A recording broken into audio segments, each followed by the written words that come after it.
नमस्कार, लक्षवेधीमध्ये आपल्या सगळ्यांचं स्वागत। मी प्रसाद काथे। महाराष्ट्रामध्ये मवियाची स्थापना झाल्याच्या पासून आतापर्यंत विविध प्रकारच्या वळणावर या आघाडीचा प्रवास झाला आणि आता एका अशा अत्यंत नाजूक वळणावर ही आघाडी येऊन ठेपली आहे की इथून पुढची वाट नक्की कशी असेल ते त्यातून सूचित होतंय। मुद्दा आहे प्रकाश आंबेडकर यांच्याबद्दलचा। प्रकाश आंबेडकर यांनी यापूर्वी वंचित बहुजन आघाडीची स्थापना केली आणि काँग्रेस राष्ट्रवादीच्या मतांवर बऱ्यापैकी परिणाम केला। आत्ताच्या घडीला प्रकाश आंबेडकर यांनी सातत्याने मोदी विरोधक असल्याच्या निमित्ताने मवियामध्ये प्रवेश मिळावा याच्यासाठीची इच्छा व्यक्त केलेली आहे। एकदा नाही तर दोनदा, दोनदा नाही तर तीनदा आतापर्यंत प्रकाश आंबेडकरांच्याकडून वंचितला मवियात घ्या असं सांगून झालेलं आहे, पण त्या संदर्भातलं कोणतंच सकारात्मक पाऊल अद्याप मवियाकडून टाकलं गेलेलं नाही। आणि नुसतं टाकलंच गेलेलं नाही तर मवियाच्याकडून सातत्याने आंबेडकरांकडे दुर्लक्ष होत आहे। आंबेडकरांनी या निमित्ताने दिल्या तर किमान 12 जागा हव्यातच असा आग्रह सुद्धा मवियाच्याकडे मांडलाय। हे सगळं प्रकरण अधिकाधिक पद्धतीने जेव्हा जेव्हा चर्चेत येत गेलं त्या त्या वेळेला काँग्रेस आणि राष्ट्रवादीची मंडळी या निमित्ताने व्यक्त होत गेली। शरद पवार यांनी केलेलं ताजं वक्तव्य अत्यंत लक्षात घेण्यासारखं आहे। त्यांनी सरळ सांगून टाकलं की आंबेडकरांना जर मवियात घ्यायचं असेल तर त्याची जबाबदारी पवारांनी खरगेंवर टाकलेली आहे। खरगे हे काँग्रेस पक्षाचे सध्याचे राष्ट्रीय अध्यक्ष आहेत आणि त्यांनी आंबेडकरांना फोन करून मवियात घ्यायचं होतं। फोन केला का नाही ते ठाऊक नाही, इतक्या प्रकारचं वक्तव्य पवारांकडून झालं। दुसऱ्या बाजूला काँग्रेसला फोनच करायचा नाही, मवियात आंबेडकरांना येऊच द्यायचं नाही इथपर्यंतची प्रतिक्रिया सुद्धा आली। आणि थोडक्यात प्रकाश आंबेडकर हे आजही काही जणांसाठी राजकीयदृष्ट्या अस्पृश्य आहेत का हा प्रश्न राजकीय विश्लेषकांच्या मनामध्ये तरळून गेला। असं होत असताना जे पडद्यामागचं राजकारण आहे ते लक्षात घ्यायला हवं। प्रकाश आंबेडकर आणि शरद पवार यांच्यात तसं पाहायला गेलं तर राष्ट्रीय आणि राज्य राजकारणात सुद्धा कधीच पटलेलं नाही। ज्या वेळेला आंबेडकरांना मोठं व्हायचं होतं त्यावेळेला आठवलेंना पवारांनी जाणीवपूर्वक मोठं केलं आणि आंबेडकरांचं खच्चीकरण केलं असा एक आढीवजा सूर प्रकाश आंबेडकरांच्या मनात कायम राहिलेला आहे। आणि त्याचमुळे गेली अनेक वर्ष प्रकाश आंबेडकर सातत्याने शरद पवारांच्या विरोधात भूमिका घेत असतात। शरद पवारांना सुद्धा आंबेडकरांची साथ संगत सहजगत्या नकोय आणि म्हणूनच आपल्याला कोणत्याही जबाबदारीतून मोकळं करत त्यांनी ती जबाबदारी काँग्रेसच्या गळ्यात टाकली आहे। काँग्रेस आत्ताच्या घडीला स्वतःचं अस्तित्व चाचपडत असताना एका आणखी नव्या पाहुण्याची जबाबदारी घ्यायला तयार नाही। परिणामस्वरूप प्रकाश आंबेडकरांच्या संवादात आणि त्यात सुद्धा त्यांच्या हट्टाला बळी पडायचा काँग्रेसचा विचार दिसत नाहीये।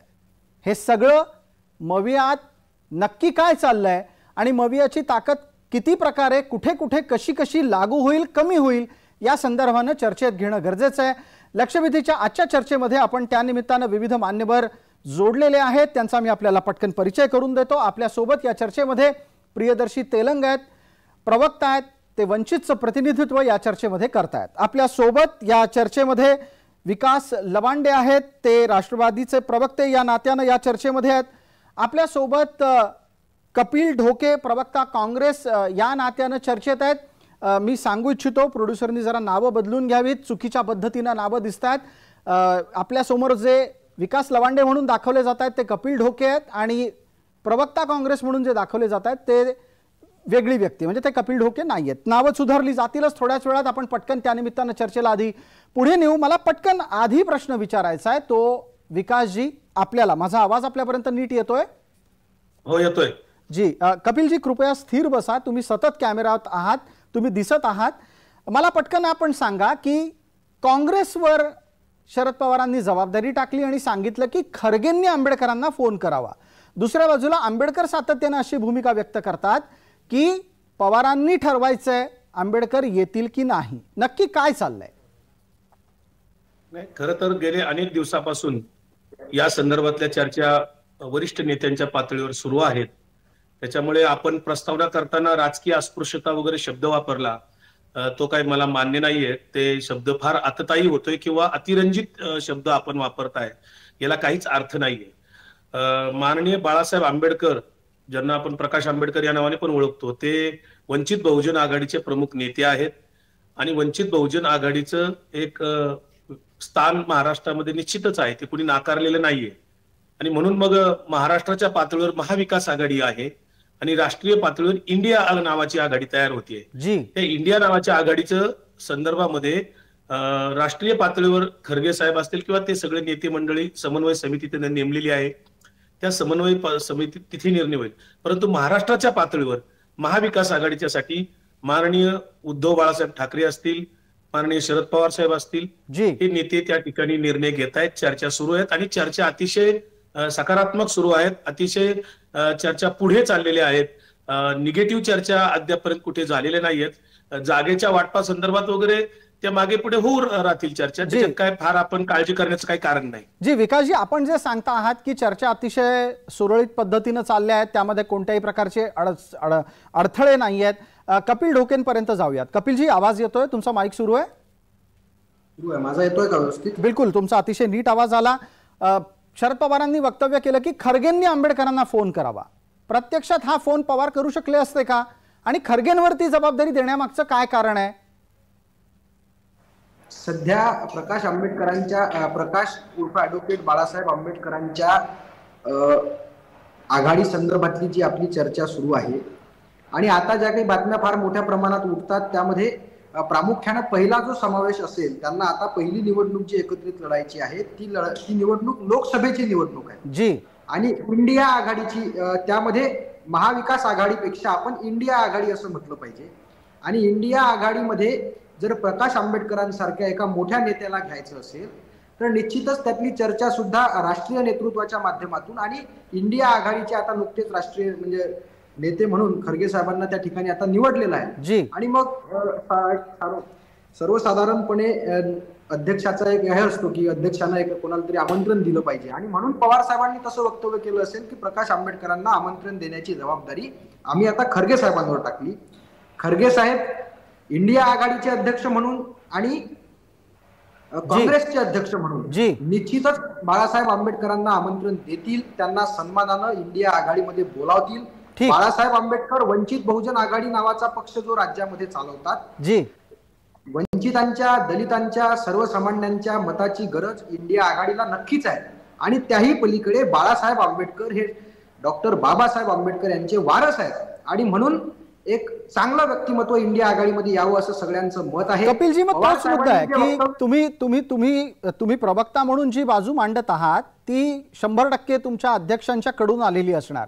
मग जर समजा अध्यक्षांना माहिती आहे की प्रकाश आंबेडकर किती महान आहेत, तर आतापर्यंत त्यांना फोन का गेला नाही? नाही, ठीक आहे, फोन चर्चा सातत्यानं होत असतात. सगळ्याच गोष्टी माध्यमांसमोर सांगायची गरज नसते. सातत्यानं प्रकाश आंबेडकरांशी चर्चा चालू आहेत, अनेक विविध पातळ्यांवर त्या चर्चा सुरू आहेत, अनेक ठिकाणी एकत्रित. आता मध्यंतरीच्या एका सभेला मुंबईतल्या आमचे प्रांताध्यक्ष नाना पटोले त्यांच्या स्टेजवर जाऊन सुद्धा आले. निश्चितच आमची विचारधारा एकमेकासाठी पोषक आहे, पण मला कळत नाही की बाकीच्या लोकांना इतकी का काळजी. आम्ही प्रकाश आंबेडकरांना सोबत घेऊ, आमचा तो विचार आहे. ठीक आहे, कुठेतरी आमच्या ज्या काही बार्गेनिंग असतील, जागा वाटप असतील, या सगळ्या चर्चा झाल्यावर सन्मानजनकपणे लोकांसमोर आणता येईल. कपिलजी, कोण बाकीचे म्हणजे कोण? अहो, स्वतः प्रकाश आंबेडकरांच्या पक्षाकडूनच सातत्यानं सांगितलं जातं की काँग्रेसची मानसिकता नाहीये, तर बाकीचे कोण आहेत ज्यांना चिंता आहे? चिंता तुमच्या दोघांमध्येच लागलेली आहे. पवारांनी जबाबदारी खरगेंवर टाकली, खरगेंकडून फोन नाही आला म्हणून वक्तव्य वंचितकडून आलेली आहेत. सर्व गोष्टी सुरू आहेत. जर बाळासाहेब आंबेडकरांना खऱ्या अर्थानं भारतीय जनता पार्टी सारख्या विघातक पक्ष, देश विघातक पक्षाला हरवायचं असेल, त्यांनी सुद्धा काँग्रेस सोबत येण्यासाठी सकारात्मकता दाखवली पाहिजे. काँग्रेस पूर्णपणे सकारात्मक आहे. योग्य पद्धतीनं जागा वाटप, योग्य पद्धतीनं निर्णय झाले तर निश्चितच त्यांना सोबत घेतल्या जाईल. यासाठी काँग्रेस सकारात्मक आहे. त्यांनी सुद्धा आपण जे सांगता आहात की काँग्रेस सकारात्मक आहे, मला त्या निमित्तानं एकदा पटकन विकास लबांडे यांच्यापर्यंत पोहोचायचं आहे. विकासराव, ज्या पद्धतीनं काँग्रेस सकारात्मक आहे असं सांगितलं जातं, त्याच्यात तुम्हाला कृतिशीलता दिसते का? आणि काँग्रेस सकारात्मक असेल तर पवारांचे आदेश काँग्रेसने किती दिवसात पाळायला हवेत? नाही, याच्यात आपण आदेश वगैरे शब्द वापरणारे ही लोकशाहीवादी सगळे लोक आहेत. इंडिया आघाडीमध्ये कुणी हुकुमशाही किंवा आदेशावर चालणारी इंडिया आघाडीतला एकही पक्ष नाहीये, त्यामुळे आदेश शब्द इकडे लागू होत नाही. नंबर 1. नंबर 2, संवाद चालू आहे का? तर निश्चितपणे संवाद चालू आहे. आता आधीच्या प्रवक्त्यांनी सांगितल्याप्रमाणे सगळ्याच चर्चा ज्या काय पडद्याच्या मागे चाललेल्या असतात किंवा इंडोर चर्चा चाललेल्या असतात त्या चर्चा सगळ्याच काय तुमच्या माध्यमांच्या समोर येत नसतात. बर, तुमची सूत्र वगैरे त्या तिथपर्यंत पोहोचू शकत नाहीत, अशा काही चर्चा असतात. त्यामुळं ह्या चर्चा सकारात्मक आहेत हे मगाशी मी बोललो. कारण याचं कारण असं आहे, मागच्या इलेक्शनला 2019 मध्ये वंचित विकास आघाडीने स्वतंत्र जागा लढवल्यानंतर आघाडीच्या नेत्यांना आणि वंचित विकास आघाडीला हे लक्षात आले की आपल्या मतांची समविचारी मतांची विभागणी होती आहे आणि त्याचा फायदा थेट बीजेपीला होतोय. असे जवळपास विधानसभेला 22 आमदार होते, लोकसभेला जवळपास 7-8 उमेदवार होते की ज्याचा परिणाम थेट वंचित आघाडीच्या स्वतंत्र उमेदवारांमुळे झालेला आहे, त्याचा फायदा थेट बीजेपीला झालेला आहे. हे वास्तव आता ह्या सगळ्या नेत्यांना कळलेलं आहे. ते प्रकाश आंबेडकर साहेब सुद्धा ते ओळखून आहेत की आपल्या स्वतंत्र लढण्यामुळे त्याचा फायदा थेट बीजेपीला होतोय. जर प्रकाश आंबेडकर साहेबांना किंवा वंचित आघाडीला या देशातली भारतीय जनता पार्टीची हुकुमशाही मोडून काढायची आहे, ते समान उद्दिष्ट संविधान राखण्याचं किंवा लोकशाही राखण्याचं उद्दिष्ट महाविकास आघाडी किंवा इंडिया आघाडीच्या सगळ्या घटक पक्षांना आहे. आणि सगळेजण एका मुद्द्यावर ठाम असल्यामुळे ही आघाडी निश्चितपणे होईल. ज्या इंडोर चर्चा आपण एका काही क्षणांसाठी थांबा याच्यासाठी, कारण प्रियदर्शी तेलंग बराच वेळ चर्चेत जोडले जाणार म्हणून आपण वाट पाहत होतो. आता ते जोडले गेले आहेत असं मला कळलंय. प्रियदर्शीजी, आवाज येतोय का माझा आपल्याला? तुमचा आवाज अतिशय खराब येतोय. तुम्ही जरा थोडंसं स्पष्टपणे बोलू शकाल का, म्हणजे प्रेक्षकांपर्यंत तुमचा आवाज आणि मुद्दा दोन्ही नीट पोहोचेल. प्रश्न विचारायचा आहे आपल्याला प्रियदर्शीजी? आवाज येतोय? हा, बरोबर आहे. आता मी तुम्हाला असं विचारतो, इथे आपल्या सोबत विकास लवांडे आहेत आणि आपल्या सोबत कपिल ढोके आहेत. ही दोन्ही मंडळी काँग्रेस राष्ट्रवादीच्याकडून चर्चेमध्ये प्रतिनिधित्व करतात. मला आपल्याकडून एक जाणून घ्यायचं आहे, मवियात जायला तुमच्या लेखी अडसर कोणाचा आहे?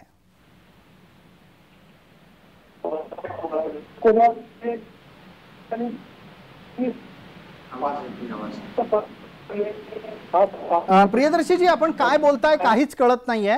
नेटवर्क आपलं खराब दिसतंय. मी वाटल्यास परत एकदा प्रश्न विचारू का आपल्याला, कारण तुम्ही नीट नेटवर्क मध्ये येऊन बोललात तर खूप बरं होईल. प्रश्न मला समजला. आवाज माझा? जी, प्रश्न मला समजला. जी, उत्तर सुरू करा आपलं.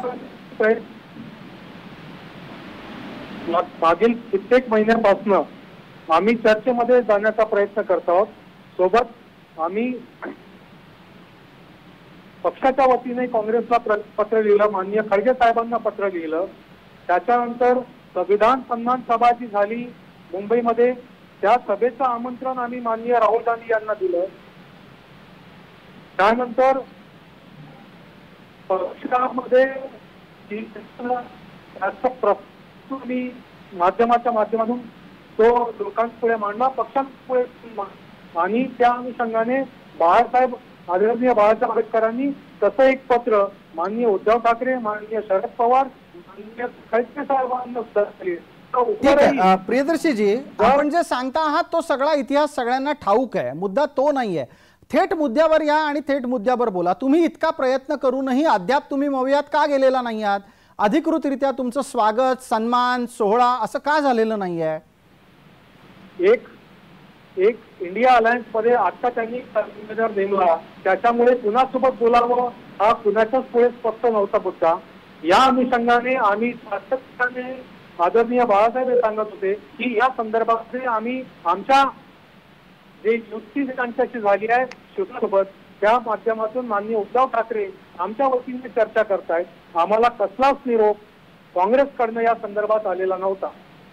म्हणून काँग्रेसनी किंवा राष्ट्रवादीनी हे अझम्पशन मध्ये राहू नये की आम्ही भाजपाला, आमच्या मतामुळे भाजपाला मदत होत आहे. आम्ही प्रामाणिकपणे सांगत आहोत की आम्हाला या आघाडीमध्ये जायचं आहे आणि या आघाडीमधून जी आजची जी तयारी सगळ्या देशभरामध्ये लोकशाहीला घातक भाजपाने केलेली आहे ती मोडून काढायची आहे. त्या प्रश्न उपस्थित करायचे आहेत. ज्या पद्धतीनं थेट प्रश्न बाळासाहेब आंबेडकर ज्या भाजपाच्या नेतृत्वावर उभे करतात, तो हिंमत तिथं कुठल्याच राष्ट्रवादी किंवा काँग्रेसच्या नेतृत्वामध्ये नाही आहे. त्याच्यामुळे जी प्रियदर्शीजी, आपला मुद्दा पोहोचतोय पण आवाज खरखरतोय. तुम्ही परत एकदा जॉईन व्हा. आता हा फोन बंद करा. आपण परत एकदा संपर्क करू, जोडून घेऊ तुम्हाला. मात्र तुम्ही दोन मुद्दे महत्त्वाचे मांडलेत आणि त्यातला एक मुद्दा काँग्रेसशी निगडीत आहे, दुसरा हा पवारांच्या संदर्भातला आहे. दोन्ही निमित्तानं आपण त्या असलेल्या सोबतच्या प्रवक्त्यांना आधी बोलतं करून घेऊ, त्यानंतर परत प्रियदर्शी मी आपल्यापर्यंत येतो. कपिलजी, जो मुद्दा मांडला गेला तो वंचितच्या कडून आलाय आणि गंभीर स्वरूपातला आहे. ते म्हणतात की आम्ही यायला तयार आहोत, काँग्रेस पुढाकारच घेत नाही. नक्की बोलायचं कुणाशी? जी मोदी विरोधी आघाडी राष्ट्रीय स्तरावर बनली आहे त्यामधला प्रश्न आहे आणि त्याचा संवाद कुणाशी करायचा ते कळत नाहीये. काँग्रेस पुढाकार घेत नाही हे त्यांचं म्हणणं अत्यंत चुकीचं आहे. काँग्रेसला जर पुढाकार घ्यायचा नसता तर त्यांच्या संविधान सन्मान सभेचं जे निमंत्रण आदरणीय राहुल गांधीजींना होतं त्यांना शक्य नव्हतं, म्हणून त्यांनी त्या ठिकाणी त्यांचा प्रतिनिधी म्हणून सन्माननीय नाना पटोले साहेबांना पाठवलं होतं. हे त्यांनी सर्वात अगोदर लक्षात घेतलं पाहिजे. दुसरी महत्वाची गोष्ट, इंडिया आघाडीमध्ये काँग्रेसची भूमिका ही संपूर्ण देशभरामध्ये नेतृत्व करण्याची आहे, फक्त महाराष्ट्रापुरती नाही. त्यामुळे महाराष्ट्रातला एखादा निर्णय घेताना थोडाफार उशीर होत असेल, बाळासाहेब आंबेडकरांसोबत जर युती करायची असेल तर ती त्यांना सहभागी करायचं असेल तर त्यांचा महाराष्ट्रातला सहभाग महत्वाचा आहे आणि मग उशीर होत असेल तर तो लागू शकतो. परंतु काँग्रेसने कुठेही आम्हाला बाळासाहेब आंबेडकर पाहिजे नाही किंवा त्यांच्यासोबत आम्ही युती करणार नाही असं कुठेही म्हटलेलं नाही. काँग्रेसनं नेहमी सकारात्मकता दाखवली. जसे जसे दिवस जवळ येतील तसं तसं सगळं व्यवस्थित केलं जाईल. ठीक. बाळासाहेब आंबेडकरांना जर खऱ्या अर्थानं भारतीय जनता पार्टीला हरवायचं असेल, त्यांना जर लोकशाही वाचवायची असेल, हे संविधान वाचवायचं असेल, त्यांनी सुद्धा काँग्रेस सोबत येण्याची त्यांची जी सकारात्मकता आहे ती कायम ठेवावी. काँग्रेसच्या वतीनं अत्यंत जबाबदारीनं सांगतो की बाळासाहेब आंबेडकरांना इंडिया आघाडीमध्ये सहभागी करून घेण्यासाठी काँग्रेस प्रयत्नशील आहे. ठीक आहे कपिलजी, आपलं उत्तर पोहोचलं. मला विकास लवांडेंपर्यंतही पोहोचायचं आहे, चर्चेला वेळेची मर्यादा आहे. विकासजी, इथे एक जो गंभीर स्वरूपाचा आक्षेप प्रियदर्शिनी तेलंग यांनी मांडला ते असं म्हणतात की प्राप्त स्थितीमध्ये भाजपाच्या विरोधात लढण्याची हिंमत फक्त आंबेडकरच दाखवतायत, इतरांच्या भूमिका तितक्याशा थेट आणि स्पष्ट नाहीत. जे आंबेडकरांना सुचवायचंय ते खास करून आत्ताच्या मोदी विरोधी आघाडीतल्या काँग्रेस आणि राष्ट्रवादीच्या दोघांच्या बद्दल आहे. आपलं काय म्हणणं आहे यावर? त्यांच्या भूमिका, त्यांना बोलण्याचं स्वातंत्र्य आहे, ते बोलू शकतात. मुळामध्ये इंडिया आघाडी ही स्थापन होत असतानाच त्याच्यामध्ये लोकशाही बचाव किंवा संविधान बचाव ही मुख्य भूमिका आहे. देशामध्ये लोकशाहीच्या पोटात हुकुमशाही नांदत आहे आणि म्हणून या 2-3 मुद्द्यावर सगळे लोक एकत्र आहेत, समविचारी लोक एकत्र आलेले आहेत. त्यामुळे यांच्या बोलण्यात तसं काही फार तथ्य असं मला वाटत नाही. खरं तर काय, आघाडी तयार करत असताना आपण आपल्या मेरिटनुसार जागांची मागणी करायला हवी. मला असं वाटतं प्रकाशजी आंबेडकर ज्या काही जागा लोकसभेच्या मागत असतील, ज्या वास्तवाला धरून जर चर्चा होत गेल्या तर, परंतु आघाडीच होऊ नये अशा पद्धतीने जर जागांची मागणी केली गेली कदाचित त्याच्यात कुठेतरी जाऊ शकतो. मात्र ते तसा निर्णय करणार नाहीत, कारण त्यांना या देशावरचं संकट लक्षात आलेलं आहे. विकासजी, आपण आता बोलत असताना एक नवीन मुद्दा उपस्थित केलात की व्यावहारिक दृष्टिकोन ठेवून जागा मागाव्यात. प्रकाश आंबेडकरांनी 12 जागा मागितलेल्या आहेत. तुमच्या लेखी त्यांना तुम्ही किती जागा देऊ शकता? नाही, या संदर्भामध्ये जागा वाटपाचं धोरण आमचे वरिष्ठ नेते आहेत, ते बैठकीमध्ये सांगोपांग ऑन पेपर घेऊन मागच्या वेळेस कुठल्या जागा कोणाला किती लढवल्या होत्या, कोण किती 2 नंबरला आहे, कुठल्या मतदारसंघात कोणाची शक्ती आहे, हे सगळं पाहून सांगोपांग विचार करून वरिष्ठ नेते त्याच्यावर निर्णय घेतील. परंतु आघाडी तयार होत असताना प्रत्येकाने म्हणजे आघाडीकडच्या आघाडीकडनं सुद्धा आणि दोन्ही बाजूनी त्या पद्धतीने जुळवण्याची भाषा किंवा जुळवण्याची भाषा जर केली, जागा नेमक्या आपल्याला किती लढवायच्या तर आपण याच्यावर प्रियदर्शी तेलंग यांनाही बोलायचं आहे. ते वारंवार आपल्याला त्या निमित्तानं काही सांगू इच्छित होते. आवाज कदाचित पोहोचला नसेल. तेलंग साहेब, आपला आवाज आता येतोय, नीट वेळ सुरू झाली आहे, कृपया पटकन बोलणं सुरू करा. 12 जागा काही द्यायला तयारी दिसत नाहीये. नाही, हा मुळात महाराष्ट्राचं जे काँग्रेसचं नेतृत्व आहे यांच्यामध्ये तो निर्णय घेण्याचा अधिकारच नाही. तो निर्णय केंद्राला अधिकार घ्यायचा आहे. अलायन्स मध्ये सुद्धा केंद्राने ठरवायचं. त्यामुळे महाराष्ट्रातल्या कार्यकारिणीला त्याच्या संदर्भात अधिकारच नाही. हे वंचित बहुजन आघाडी वारंवार सांगत होतं, आता शिवसेना सुद्धा ते सांगत आहे. त्याच्यामुळे एक गोष्ट लक्षात घेतली पाहिजे या एकंदरीत चर्चेमध्ये की केंद्राच्या संदर्भात जे नेतृत्व आहे काँग्रेसचं ते याच्यावर भाष्य करत नाही आहे, मुळात आमंत्रण देत नाही आहे आणि महाराष्ट्रातलं स्थानिक नेतृत्व काही ना काही मुद्दे उपस्थित करतायत. आम्ही पत्र पाठवलं नाही, बाळासाहेबांनी पत्र पाठवलं नाही, याच्या संदर्भात कुठलंच बोलणी झाली नाही. अहो, सातत्याने आम्ही हे मांडणी करतोय, सातत्याने पक्षाच्या वतीनं सांगतोय की मागच्या 1 वर्षभरापासून आम्ही चर्चेला सुरुवात केली. पहिल्यांदा आम्हीच चर्चेला सुरुवात केली, आम्हीच प्रियदर्शीजी तुम्ही 12 जागा कशाच्या भरोशावर मागता आणि राज्य नेतृत्व काँग्रेसचं महाराष्ट्रातलं त्यावर चर्चा करायला सक्षम नाही, एवढं धाडसी विधान करता कशाच्या आधारावर? तेच आम्ही सांगतो ना. आम्ही शिवसेना सुद्धा तेच सांगताय. आता माननीय संजय राऊत सुद्धा तेच सांगतायत की आम्हाला स्थानिक नेतृत्वासोबत बोलायचंच नाही, म्हणून ते यादी केंद्राकडे घेऊन गेले. कपिल ढोकेंना यावर उत्तर द्यायचंय. कपिलजी बोला. चर्चा करू, नाहीतर आम्ही आमचा प्रस्ताव दिलाय त्या संदर्भात. ऐका ना, आता मला बोलू द्या. प्रियदर्शनी तेलंग जे सांगतायत की सक्षम नाही, हे अत्यंत चुकीचं आहे. काँग्रेस पक्ष सकारात्मक आहे. राज्यातलं जे नेतृत्व आहे, म्हणजे मला एक म्हणायचं की वंचितचे राष्ट्रीय अध्यक्ष महाराष्ट्रात असतात म्हणून तुमचे सगळे राष्ट्रीय निर्णय बाळासाहेब घेतात, पण इंडिया आघाडीमध्ये काँग्रेस सोबत कोण असावं हा जर निर्णय घ्यायचा असेल तर आमचे घेण्यासाठी देशामध्ये काँग्रेस हा देशभरातला पक्ष आहे आणि एकीकडे तुम्हाला जर युती करायची आहे, तुम्हाला भाजपला खरोखर हरवायचं आहे की तुम्हाला फक्त स्वतःचा मोठेपणा मिरवायचा आहे, सुद्धा विचार केला पाहिजे. याबाबत आम्ही फार स्पष्ट आहोत. 12 जागा तुम्ही आम्ही सुरुवातीपासून कशाच्या भरोशावर मागताय? राष्ट्रीय अध्यक्ष प्रकाश तुम्ही जागा ठरवू शकत नाही ना. विश्वास आहे तुम्ही जागा ठरवू शकत नाही ना. केंद्रीय नेतृत्व ते ठरवणार आहे ना. आम्ही चर्चेला गेलो की मांडणी करू ना त्याची. आम्ही चर्चेला गेलो की त्याची मांडणी करू. तुम्ही कशाच्या काँग्रेसला बदनाम करून भाजपला हरवता येत नाही याचा विचार सुद्धा वंचितच्या नेत्यांनी केला पाहिजे. आपल्याला भाजपला हरवायचं असेल, काँग्रेस हा मोठा पक्ष आहे. शिवसेना किंवा इलेक्ट्रॉल मेरिट महाराष्ट्रातल्या काँग्रेसच्या नेत्यांनी सुद्धा इलेक्ट्रॉल मेरिट तपासून घ्यावं. इलेक्ट्रॉल मेरिट महाराष्ट्रातल्या नेत्यांनी तपासून घ्यावं. त्यांचा त्याच्यामुळे आता या चर्चेमध्ये सक्षम नाही असं म्हणण्याचा अधिकार तुम्हाला दिला कोणी? चर्चेत थोडीशी आपल्याला वेळ मर्यादेची कल्पना पण द्यायला हवी. मला चर्चा आटोपती घ्यायची. पटकन आपल्याला आणि मी त्याचबरोबर कपिल ढोकेंना आणि विकासजींना पण टप्प्याटप्प्यानं 30-30 सेकंद देतो. मला पटकन प्रियदर्शीजी आपण सांगा, तुम्हाला नक्की कोणाशी बोलायचं आहे? सोनिया गांधींशी बोलायचं आहे का तुम्हाला खरगे साहेबांशी बोलून विषय सुटेल असं वाटतं? हा निर्णय युतीच्या संदर्भातला, जागा वाटपाच्या संदर्भातला केंद्रामध्ये काँग्रेस निर्णय घेत आहे. स्थानिक नेतृत्व याच्यामध्ये निर्णय घेत नाही आहे. त्याच्यामुळे ही बोलणी करायला केंद्रातल्या नेतृत्वाने आमंत्रण द्यावं वंचित बहुजन आघाडीला. वंचित बहुजन आघाडी ती मांडणी करेल. इतकं स्पष्ट आहे. ठीक आहे. पटकन विकासजींपर्यंत पोहोचायचंय. विकासजी, आपल्यासाठी पण 30 सेकंदाचा वेळ आहे.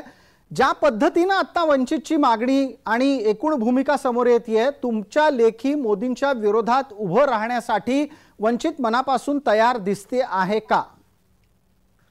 नाही, तसा ते विचार सकारात्मक करतील, कारण त्यांना त्यांचं जर प्रकाश आंबेडकर साहेबांची रोजचं जर भाषण आपण किंवा त्याची स्टेटमेंट जर पाहिली तर ते संविधान बचाव किंवा देशातल्या हुकुमशाही विरुद्ध, नरेंद्र मोदींच्या धोरणाविरुद्ध ते बोलत आहेत सातत्याने. याचा अर्थ त्यांना वाटतंय हे सगळं आपल्याला एकत्र येऊन केलं पाहिजे. परंतु एकत्र येत असताना महाराष्ट्रातल्या पातळीवर आधी निर्णय होईल, अंतिम निर्णय केंद्रात होईल. डायरेक्ट केंद्रात निर्णय होणार नाही. महाराष्ट्राच्या पातळीवर महाविकास आघाडीचे प्रमुख 4 नेते एकत्र बसून त्याच्यावर सांगोपांग एक प्राथमिक प्रस्ताव तयार करतील, तो केंद्रात मान्य होईल. परंतु वंचित बहुजन आघाडीच्या नेत्यांनी हटवादी भूमिका न घेता जुळवण्याची भाषा केली पाहिजे असं मला वाटतं. पटकन कपिल ढोके, 30 सेकंद उरली आहेत. आपणही याचं उत्तर द्यावं की प्राप्त स्थितीमध्ये राज्याच्या नेतृत्वाला हिणवून काही मिळेल?